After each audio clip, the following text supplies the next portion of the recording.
Olá, muito boa tarde a todos. Eu queria, antes de tudo, agradecer o convite para estar aqui ao ministro Gilmar Mendes e ao professor Carlos Blanco de Moraes, dizer que o limite, mais uma vez, da irresponsabilidade, da coragem, é muito tênue. Aqui, estar presente nessa mesa com pessoas que contribuíram para a minha formação em livros que eu li, é uma grande honra. Eu cumprimento o professor Ingo, ao professor José João Abranches, ao professor Michel Temer e ao professor Pedro Sanches. Eu queria começar dizendo que eu me imbuí de coragem para falar sobre um tema que eu normalmente só compartilho com os meus alunos na sala de aula e que, diante da sensibilidade do tema, para mim, a escolha das palavras é algo muito importante.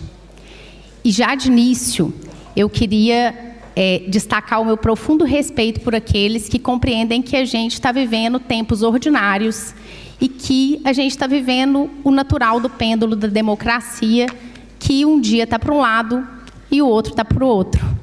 Mas eu vou compartilhar aqui o pressuposto do professor Ingo, que compartilhou o índice do Democracy Index, para dizer que eu também estou fundamentado em outros dados. São dados de diversos institutos de pesquisa que analisam a qualidade da democracia no mundo, e aqui os meus vêm da Universidade de Gotemburgo, do VDEM, que também são dados bem conhecidos, e que espelham que o Brasil só não teve pior em 2022 do que em 1986. Que em 2014 para frente, a democracia começou a descer ladeira e que em 2020 despencou ladeira abaixo. Essa recessão democrática, me parece, ela está centrada sobretudo em um pilar: a dificuldade de lidar com a extensão dos direitos fundamentais, ou mesmo com a sua existência. A literatura tem chamado isso de democracia iliberal, e o professor Yasha Mounk publicou um livro que se chama O Povo contra a Democracia. Não sem razão, porque, de fato, a gente está vivendo um fenômeno em que o povo se coloca contra a preservação dos direitos fundamentais. É claro que essa recessão é como um avião que cai. São muitas as razões, todas muito importantes e que merecem atenção. Eu elenquei 15 razões. Vamos dizer, Marilda, na abertura eu vi falando 3 razões, talvez eu seja um pouco mais pessimista, que vêm sendo apontadas para essa crise. Mas eu estou muito preocupada em tentar identificar o que a nossa comunicação tem aprofundado nesse ponto, a dificuldade de aceitar o respeito aos direitos fundamentais. Mesmo que em certo momento a gente tenha dado como certo que isso era um pressuposto incontestável e dito que a gente estava no fim da história. E quer me parecer que há um elo entre todas essas razões. Eu precisaria de 45 minutos no mínimo para falar sobre tudo isso. Eu vou acalmá-los para dizer que eu não vou fazer isso.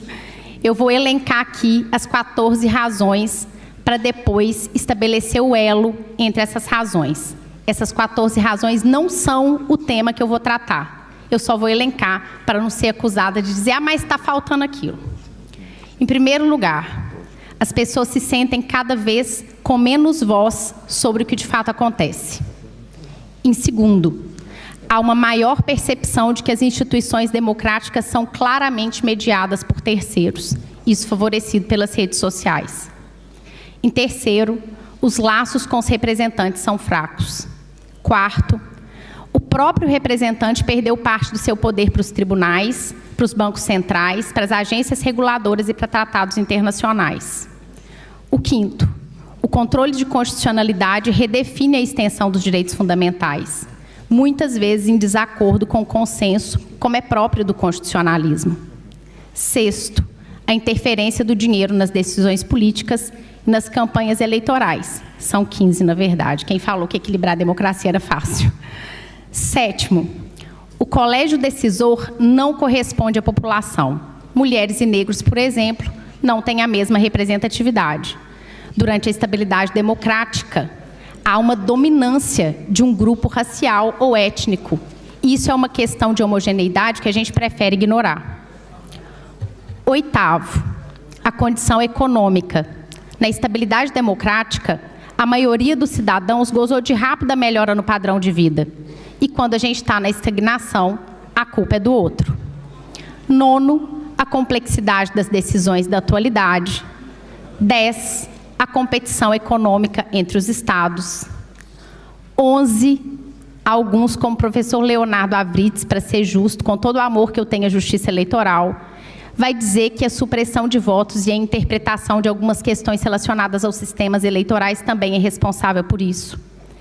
O 12º, o distanciamento da Segunda Guerra Mundial. 13º, soluções fáceis e superficiais se acomodam com maior facilidade. Eleitores não gostam de escutar que o mundo é complicado. 14, os meios de comunicação permaneciam no domínio exclusivo de elites políticas. Com isso, a política permaneceu relativamente consensual. E, por último, 15º, a violência.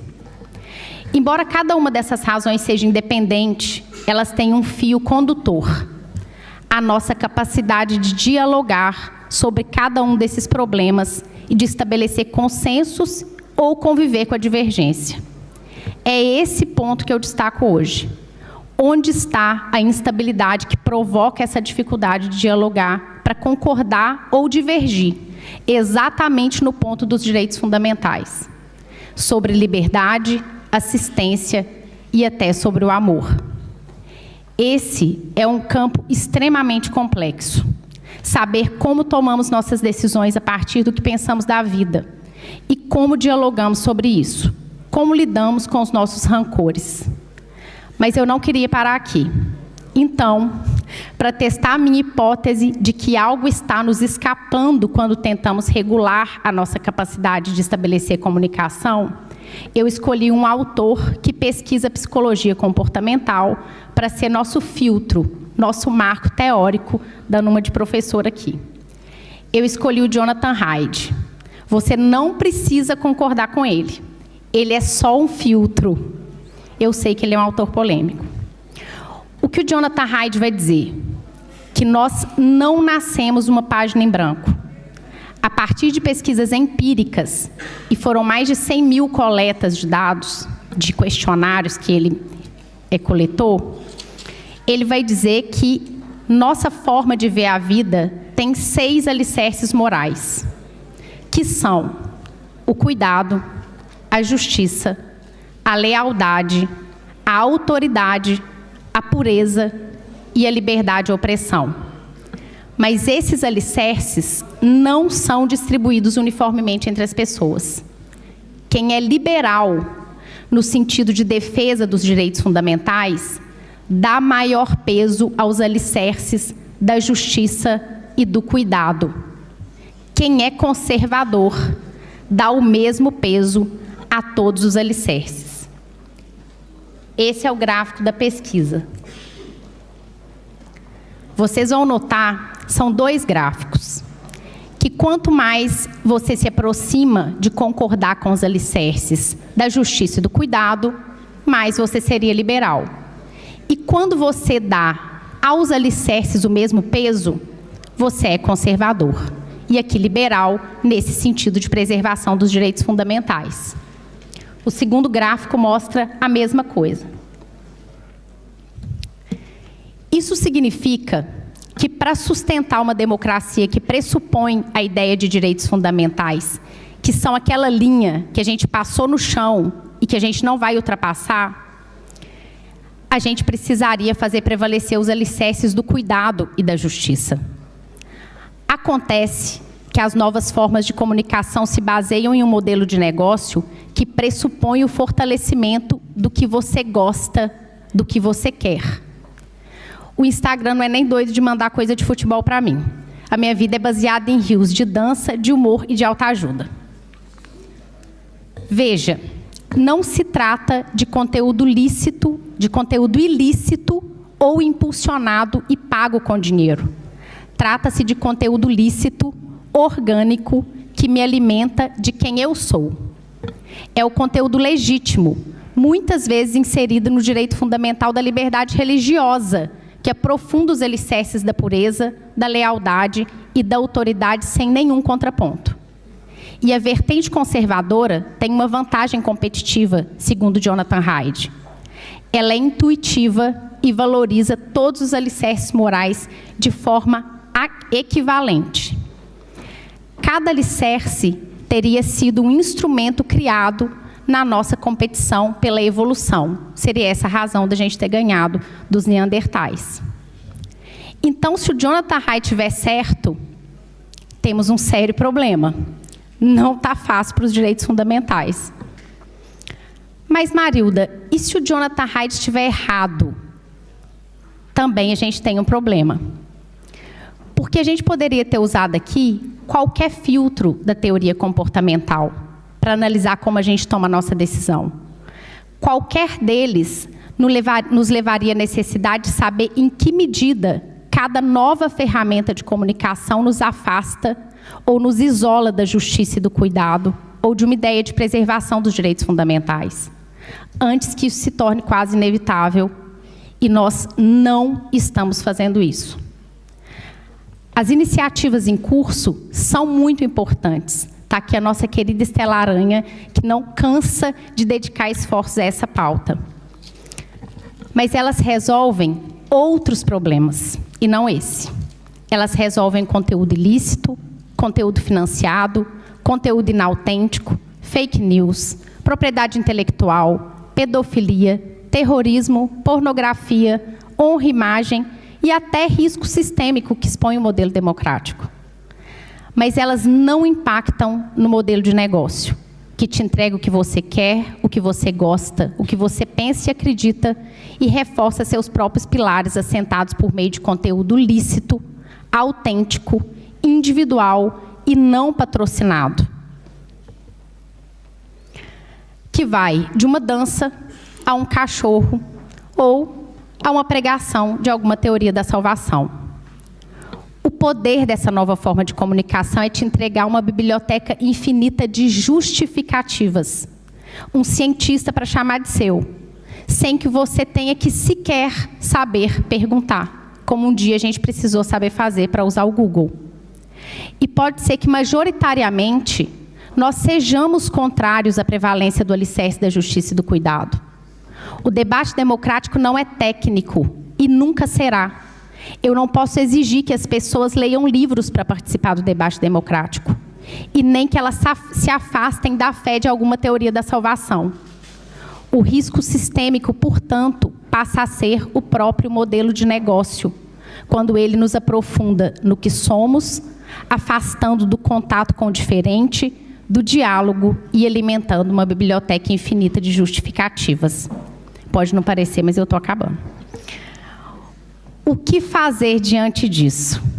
Eu não tenho respostas, mas eu vou tentar com muita coragem. Frear o avanço da tecnologia? Impedir que novas ferramentas sejam criadas? Não.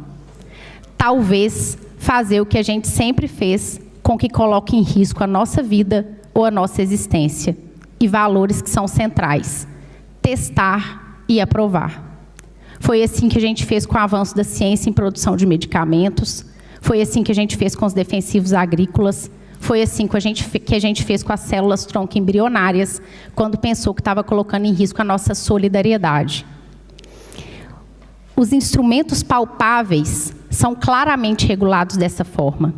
Ninguém cogita deixar uma pessoa desenvolver uma pílula anti-Covid e distribuir na rua. Mas tratamos com absoluta naturalidade o lançamento de um novo algoritmo preditivo. Na Segunda Guerra, e eu escolhi esse caso em homenagem aos meus alunos, a Dinamarca foi invadida pelos nazistas, mas inicialmente ela não foi bombardeada. O governo convivia com os nazistas. E a situação começou a se estressar quando os nazistas decidiram recolher os judeus para levar para os campos de concentração. Por alguma razão, isso vazou. Dizem que foi um nazista arrependido. Naquela época, em que mal se tinha rádio, que as pessoas não conseguiam se comunicar, os dinamarqueses tiveram que decidir entre dar fuga aos judeus e colocar em risco a própria vida, ou então compactuar e salvar a própria vida. Eles escolheram dar fuga aos judeus. E a Dinamarca foi o único país em que os judeus não foram recolhidos pelos nazistas. Eu sou assim, retardada, toda vez que eu conto essa história eu choro. E foram o único país em que os nazistas não recolheram os judeus dinamarqueses. Foram pouquíssimos os judeus que foram assassinados em Holocausto na Dinamarca. Muito se estuda sobre isso. E por que que eles tomaram essa decisão? Uma hipótese é de que eles tiveram a oportunidade de tomar contato com o outro lado, com a crueldade do custo da decisão, para decidir qual era o lado certo da história. É esse o aprofundamento que nós mesmos precisamos colocar em xeque, para nunca mais esquecer que toda vitória é provisória.